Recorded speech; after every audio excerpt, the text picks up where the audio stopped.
let's do the Telegraph. And apparently Keir Starmer likes to listen carefully to his backbenchers, take their feedback on board, then modestly arrive at a decision. Just kidding. He ignores them and behaves like Keir Stalin, Paul. Absolutely. He doesn't engage, says the Telegraph. Why Labour's backbenchers are turning on Starmer.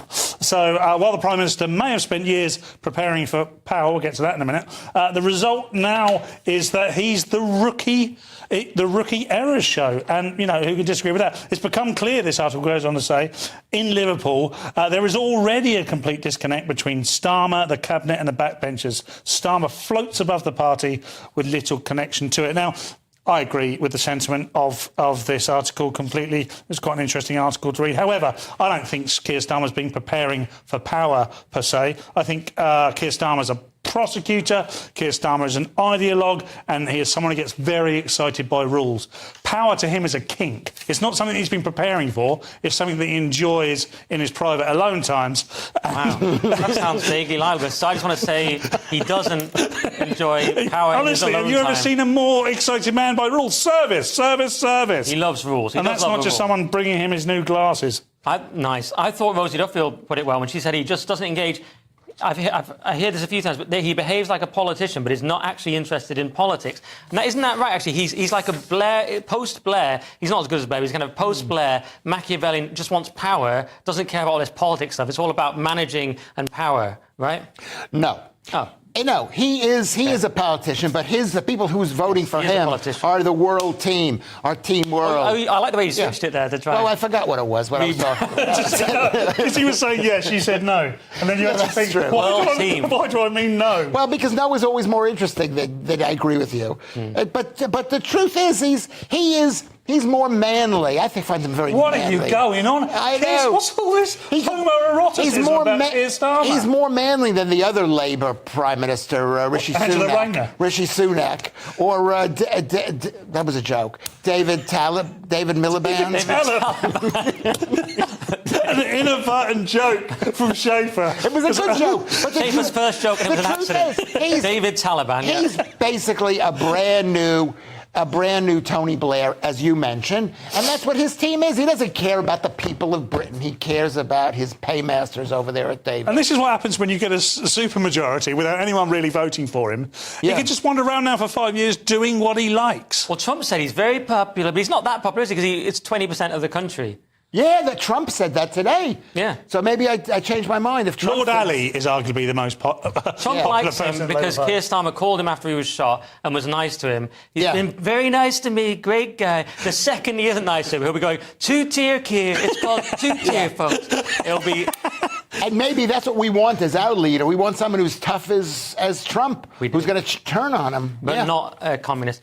All right, let's do the Express. And Rachel Reeves is plotting a pension death tax, which sounds scary, but then so does everything Rachel Reeves says, because her mouth moves like she's trying to eat a very large club sandwich, Lewis. I don't know about that. I don't watch her on TV like you do. You're obsessed with that. Obsessed, yeah. I think you should apologise for her. I didn't write that. You're going to have to apologise to David Taliban. But you made a choice to say it. Paul wrote it. And right. Yeah. Enormous club sandwiches is all I was thinking about. Did you not see the weird way her mouth moved when she was doing that speech the other day? No. And it just didn't look like a real person. I didn't see it. She'd been told to smile, but she can't. Yeah. So she had to try and work out what that meant. It looked like...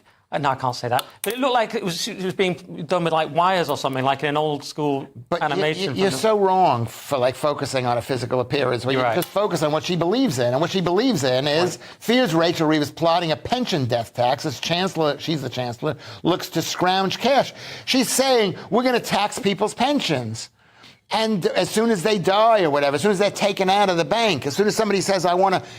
Basically, they put it in the bank for 40 years, they get a bad interest rate, and then they get taxed on it when they come out. I think that's the way pensions pretty much. work. I mean, currently, individuals can take 25% of their pension pot tax-free up to about 270k. So very, very hard-working individuals here. And I seriously hate is not even strong enough. I hate these tax policies, particularly when it's robbing hard-working people to pay for future policies Yeah. that are absolute nonsense. I mean, these are entitled ideologues in charge of this country now. They're flouncing around with Lord Alley's credit card in their back pocket, doing whatever they want, making policies up as they go along. And now they're saying what we're going to do is take money off the working people. Are you having a laugh? It's just that you think you're trying to get like a viral moment. You've gone full like Gammon in the audience at question time. They're just flouncing around. I'm sick of it. I, for one, the gentleman at the back there, I, for one, am sick of these bankers' bonuses. The man in the pig tie. The man in the pig tie. Yes, that's That me. was so People's Gammon. That was unbelievable. Every time you say ideologue, I just think of Jordan Peterson. They're ideologues. It just comes to my head every time. It's ruining the show. Do the Telegraph. And when Iran's brutal theocracy is trying to take out your opponent, that's when you know you're on the right side of history, Paul. Yeah, exactly. Revealed in the Telegraph, Paul, story 9. How Iran...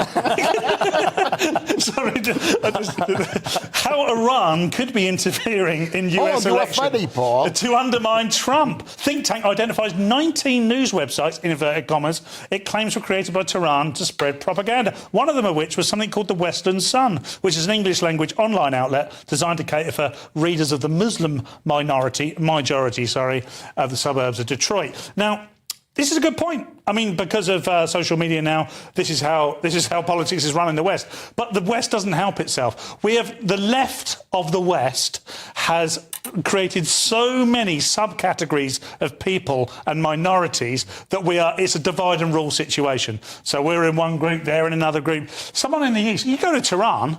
There ain't many minorities there. That's totally not true. That is they take minorities up the lift and chuck them off the building. No, there's plenty of different. There's Azeris, there's tons of other ones. There's lots of probably 40-50% of the people. There isn't a political party in Tehran. We'll have to look it up. We support the Labour Party. You told me this before, and I didn't look it up. I should have looked it up. But Iran is one of the most ethnically diverse countries in the world, and that's one of the problems of this whole thing. Are you one of these Iran propaganda things? Yeah. Because it says they'll be disguised as legitimate news outlets. Yeah. Are you being paid by Iran?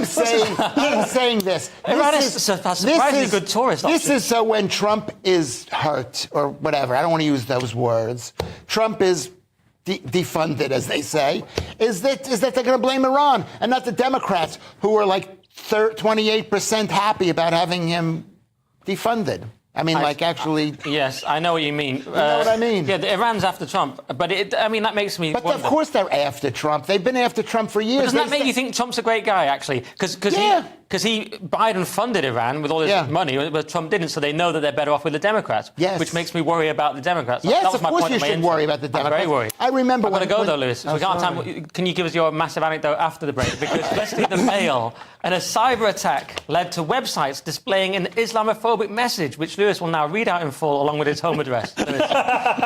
Story number 12 in the Daily Mail. Lewis. It's Lewis's name right there. Lewis. Police probe source of night sleeper-style hack that shut down a rail station Wi-Fi as IT firm reveals legitimate administrator account was behind Islamophobic message. And they basically, some guy at the company that wires the...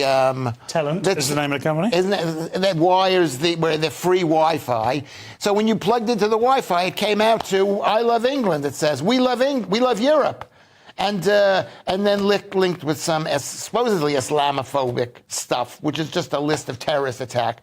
If that's considered Islamophobic to list terrorist, it was about the Manchester. Well, are we allowed to say what it was? I don't know. Well, I don't know what it was. It's not all in the papers are blurred it out. All the papers are blurred out. But what we do know, and I've seen the unblurred out version, is it's just a list of Islamic terror attack occasions, like known, verified, ratified Islamic terror attacks in the UK. So this is a real paradox, because what they're calling this Islamophobic.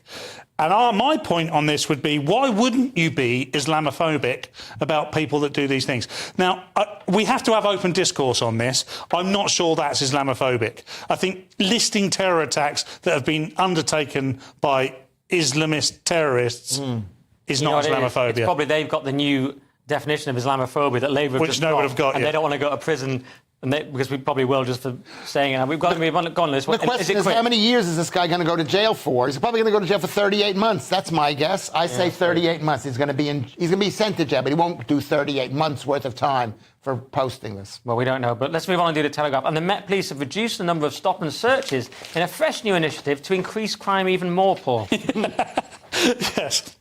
Met Police stop and searches plummet despite rise in knife crime. Like there's a correlation between the two. Yvette Cooper, the Home Secretary, believe it or not, has backed stop and search as an extremely important tool against knife crime. Who would have thought it? She's a clever lady. Stop and searches by Metropolitan Police officers have fallen by more than a fifth in just a year, despite record rates of knife crime. And, of course, knife crime is a huge issue in this country. And we know statistically that stop and search is a great weapon against stopping people carrying knives. Now, the downside of this, of course, is the statistics also have shown in the past that far more black people have been stopped.